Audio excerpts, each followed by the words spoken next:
We are going to be talking about patch 11.16 today. It just went live. The notes were posted a day ago. Couple highlights, nerfs across the board. Diana, Fiora, Lee Sin, Lulu, Thomas Kench, Xin Zhao, and Ziggs. Whereas the buffs, we've got Jarvan on the buff block, Jin, Maokai, Nunu, Shaco, Sivir, and Vladimir. Let's get started. The nerf on Diana is targeting specifically for jungle. She's still flexible in my opinion. She can go from mid and jungle. The passive on her Moon Silver Blade went from 300% damage to monsters to 250%. Not a big deal. Like she's already really fast at clearing. This will hurt it. Like maybe she'll need to do like one more auto on, you know, throughout her first clear. But this is not a big hit to her at all. Like she's still going to be clearing insanely fast. She will still be a mid to late game powerhouse in the jungle. You'll still be seeing Diana, and honestly she's probably still pick ban worthy. Fiora, E cooldown increase later, going from a 5-second cooldown at max rank to 7. You usually max your blade work second, so you're really not going to be feeling this full nerf until, what is that, like level 13? So honestly I think Fiora is still in a fine spot. You play Fiora to counter tanks and to split push. This isn't going to impact her ability to do so. Her dueling potential in that mid to late game might be impacted slightly, but with Fiora, when you're playing her, you want to capitalize on those early leads, taking those vital trades, and bullying your opponent. So, 2 placebo nerfs so far. Jarvan getting a 2% increase on his passive, so he'll do 10% of current health damage on the first auto attack, and then it resets like every 6 to 8 seconds. I don't actually, you know what, I can find that. Jarvan Wiki. Let's take a look-see. The cooldown on it, and I quote, is 6 seconds. That's pretty good. Yeah, so every 6 seconds he'll be able to do a 10% current health bonus damage, and then his R is also getting an increase by 30% AD ratio. So you might be seeing more electrocute Jarvans, especially in solo queue. He's going to be one of those champions that if you are building lethality on him, you're just going to be snowballing out of control. And most of solo queue nowadays, it's over in the first 10 to 15 minutes. So I think Jarvan's going to be a fine pick this patch. The 2% target current health should help his first clear as well, because he's going to be prioritizing either, you know, like red to immediately gank mid into clearing his single target camp, so blue and Gromp, or he can do blue Gromp, gank mid, invade for the enemy red. We'll see. Jin, this is actually going to be it doesn't seem huge, right? But it's actually a pretty good buff. Like the Deadly Flourish, not a big deal, it's just 10 damage across the board. However, his Curtain Call, minimum AD ratio increasing by 5%. Now, if you know anything about Jin, he has one of the highest ADs in the game, just the way that his passive works. Stacking attack speed and critical strike also do percent increases to his physical AD. So having a 5% AD ratio increase on his R is going to make for some really potent executes, because he also does increase scaling the lower his target is on his ultimate. Karma, a lot of words, and honestly it doesn't mean that much. So the passive, right, she used to be able to auto attack to get decreases on her ultimate ability. Now it's only on abilities. So starting right out of the gate, she's going to get 5-second cooldown reduction every time she hits an ability. So every time she hits a Q or her W, up from 2, 3, 5 is what it normally goes, 1, 6, and 11, but now it's just standard 5 across the board. Which honestly, I miss being able to auto attack. I like Karma, and I like playing her either in the top lane or support. Support, she's phenomenal. Top, mid, and support Karma are still going to be viable, in my opinion, but her dueling potential, especially in like elite and pro play, like she's not going to be able to just auto attack, and then get more mantras off. But to compensate for that, she is getting a decrease on her Q, on the cooldown of it, as you max it, and the mana cost is going down. the Q2 is getting a straight damage buff across the board. So I don't think this is a nerf. They said this was a nerf, right? I'm not seeing it. Her E shield is increasing. The base movement speed is going down though. Okay, right on. So it is kind of like a nerf. More damage, less supporty. Lee Sin. This doesn't look like a huge nerf, but for lane Lee Sin, it's actually pretty substantial. So Omnivamp on W, specifically lane Lee Sin, normally they go for maxing E just so that they have the wave clear. In the jungle, when I play in the jungle, I still max Q into W. I very rarely will put multiple points into E. I don't see the value in it. So with my W getting max second, it's still gonna be plenty of Omnivamp for me, but laners, you normally max E into Q for your damages, so you might feel this a little bit more. But one way to look at it is early game Lee Sin, you're getting your sustain cut in half because it's going from 10% to 5%. I'm maxing out at 25%, so it's only 5% off of the max, but it's still half the Omnivamp that you're used to in the early game. Lulu, W cooldown increased, R cooldown increased early. Lulu is just too strong right now. She's always going to be strong, just the way that her kit is designed. Whimsy is getting a 1 second increase across the board. It's just 1 second. I don't know. That doesn't seem that big of a deal. To me, at least. 10 seconds on her R. These are just like little tiny, like, a little bit. Let's see if we can tweak her numbers ever so slightly. Not a huge nerf. Maokai. Okay, so they are shifting away from AP Maokai. I read this earlier. And increasing his passive healing, going from 5 to 65 plus 5 to 13% max HP to 5 to 65 plus 7 to 15%. So they're giving him 2% more max health healing and decreasing his sapling toss damage. So it's going from 25 to 125 to 20 to 120. So they're taking 5 flat damage across the board. Not a huge deal, right? But now they're also doing... What is this? AP ratio is being decreased by 10%. So that's somewhat significant. Yeah, 5 base damage and 10% AP ratio. Nunu, I hate Nunu. Nunu is by far one of the most frustrating junglers to play against and one of the most trolly mid laners. And this change is going to make him be even more impactful in the mid lane. So move speed is growing up by 5, which isn't a huge deal, right? Like just looking at, you know, oh, it's just a 5 move speed increase. But remember, he also can lock in more move speed using his W, so he can get, if he's playing mid lane, he can get from mid to top a little bit quicker and mid to bot a little bit quicker as well. So his ganks are gonna be kind of nutty. But then his snowball barrage, the AP ratio, damage per snowball, is now gonna be 10% AP. So it's getting basically a 40% AP ratio increase on the snowball barrage on his E. That's nutty. 40% more AP. I don't like it. I don't like one bit. So you're gonna be seeing a lot of AP Nunus mid. And then also jungle Nunu, basically you just need to take Dark Seal and Magi's and just run around the map. You're gonna be fine.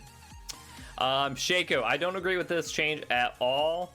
Yes, the hallucinate, bug fixes are nice. A lot of Shaco mains are going to be really, really enjoying that. But the Q Deceive, they removed Poof Goes the Weasel. So if you're like me, you don't play lock screen, you're always looking around in your circle, especially if you're playing things like mid lane. If you're in one of the lanes, you are always on the lookout for a little Shaco Poof to let you know that you're about to get ganked. They remove that. So unless you have vision of the area that he's poofing from, you're not going to be getting that little visual indicator. So he will literally just pop up out of nowhere. Like you won't be able to see it. Because the orange smoke visual effects no longer appears from the enemy's point of view when cast through Fog of War. Oof. W damage ratio increased later. It's a 90% AD ratio. That's pretty good. I still don't think she's gonna be like S tier. You'll still have like Varus, Ashe, Ezreal in a tier above Sivir, but she'll hold a special place in my heart. If you have like a if you have Xin Zhao, if you have Aatrox, and somebody else that wants to run at the enemy team, having her R to just like team buff and then run the enemy team down is gonna be really, really nice. And this is a pretty decent buff for her. Sona, new passive. This is a lot to read through and talk about. Basically, they're removing the passive on her R, which would decrease the cooldown on all of her abilities, and just giving her a way to stack a bunch of ability haste. Basically, every time she uses an ability that is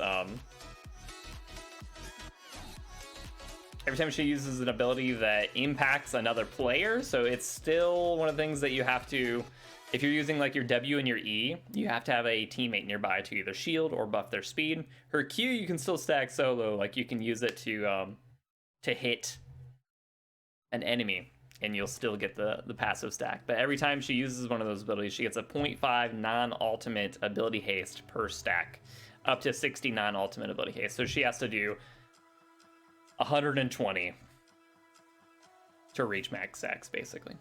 But once she gets that, now when she uses an ability, the biggest thing here is that she's going to be able to decrease the cooldown on her ultimate. Once she reaches max stacks, every time she uses an ability, it decreases her R cooldown. Lot to read, but yeah, try her out. You're going to like her. She'll still feel the same, but she'll be able to use her R more often. That's all it means. Oh, also, one thing to note. Okay, no. I just thought of this because there's that new item that nobody builds, and I don't know why they don't build it because it's fantastic. Oh, what is it even called? You get wards out of it. Holy moly, I gotta find this. All right. Let's go. Can we just type in support? We can. Vigilant Wardstone or Watchful Wardstone. Wardstone. Yes, thank you. Why? I want to see Vigilant. Vigilant. What the?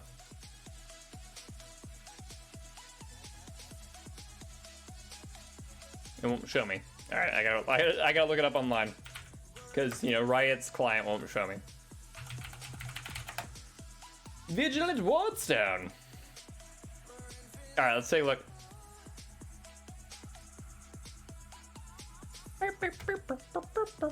Okay, Vigilant Wardstone, right? So it upgrades from Watchful Wardstone.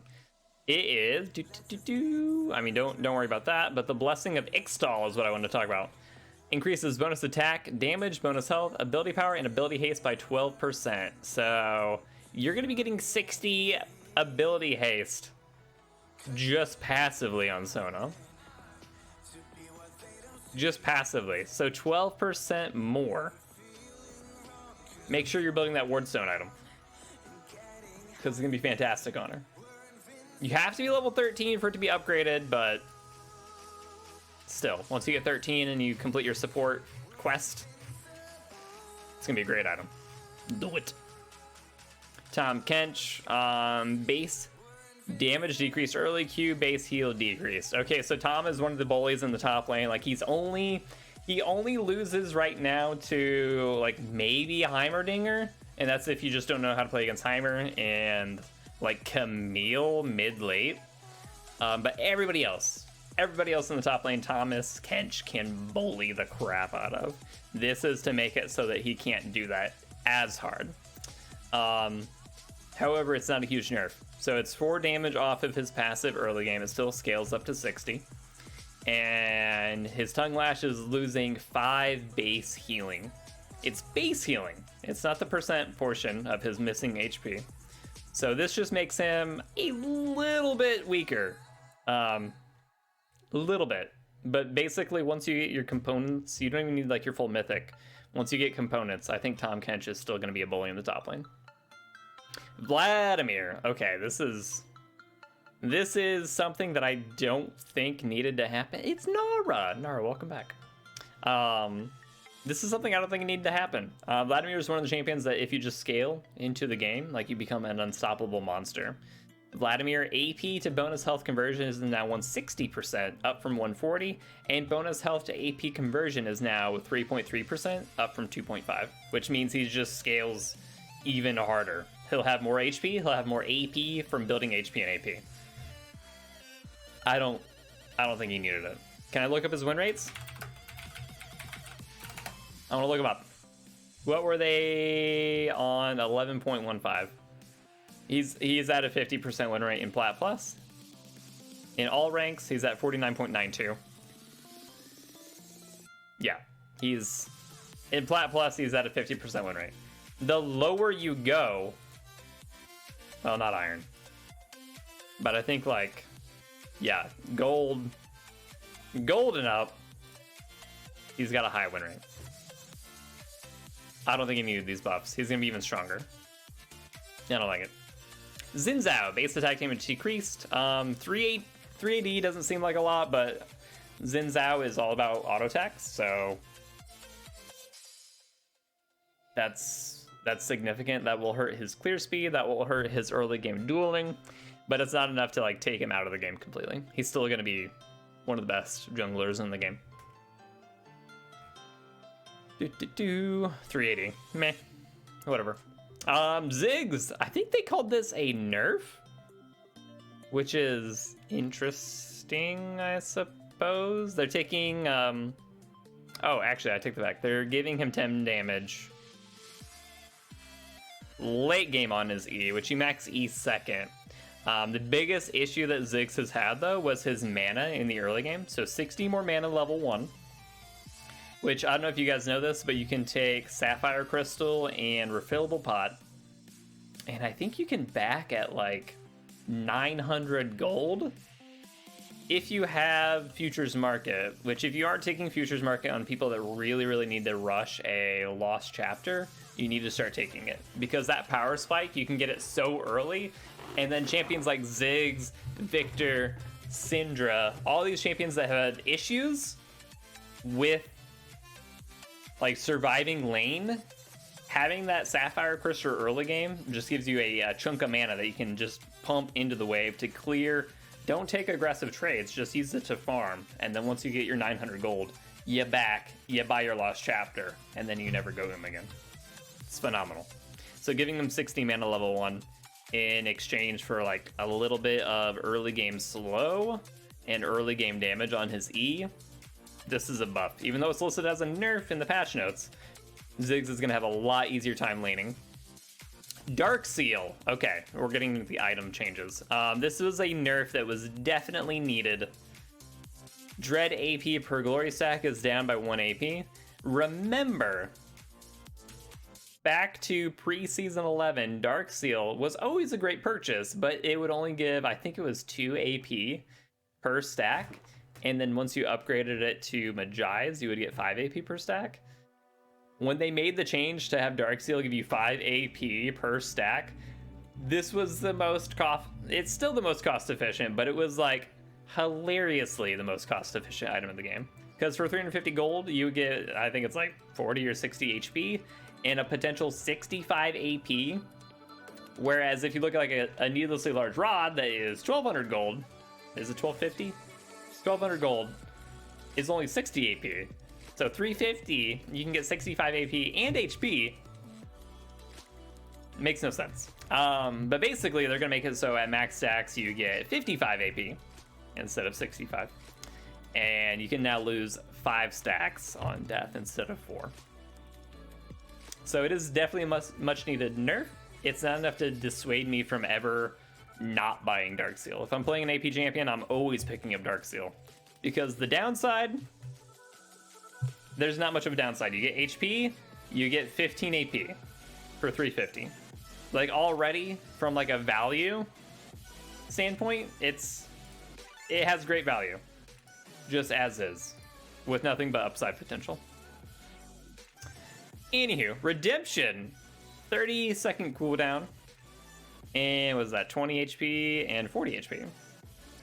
But guys, if you have any questions, leave it in the comments below. If there's things that you think I missed or that you want to talk about, I'm all ears. You can catch me live on twitch.tv/Pyroen. Or you know, find me on social medias.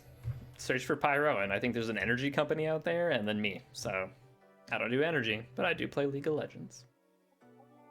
We'll see you next time.